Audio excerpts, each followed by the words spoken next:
What a boring day. But what is boring? It's a feeling of being uninterested, and from uninterested, I remember today's reality where no one is interested. Which is crazy because people nowadays aren't even interested in saying hello on the phone. But who was the first person to say hello on the phone? Thomas Edison?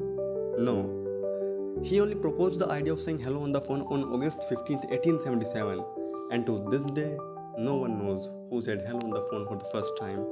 And you know what time it is? It's time to become the last person to say hello for a brief period of time. So you must call your mother, father, or someone close to you and say hello. And from father, I remember the term fatherless behavior, which people do in comments these days. And what else people do nowadays is look at their screens with full brightness. But what is the brightest? A quasar! The special type of supernatural black holes are so bright that if you are get close to one, their radiation will damage your DNA within microseconds. Their particle jets will strike you at light speed, obliterating you faster than you can comprehend. Then their gravity will compress and stretch your particles simultaneously, and their extreme heat will vaporize you, removing your existence. Notice how I didn't say anything about going blind from the light, because you are going to be vaporized before you even lose your vision. And from vision, I remember my vision of 2025, which is nothing. And what in the world is nothing?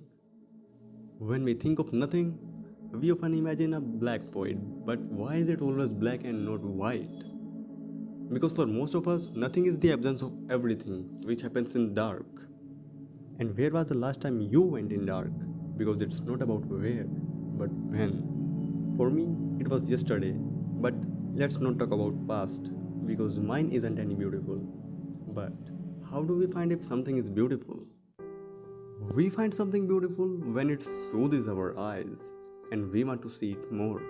Its features attract us, but if those features go over the limit, things start to become scary. But as not scary as the rejection you fear of in the next month of February, the month of love, but also rejection.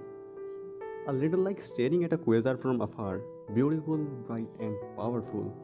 But if you get too close, it might consume you, and yet, isn't it worth taking the chance, because the beauty of life isn't in avoiding darkness.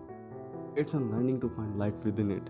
So, the next time you pick up your phone and say hello, remember, every conversation is a journey into the unknown, and sometimes that's the most beautiful part of it.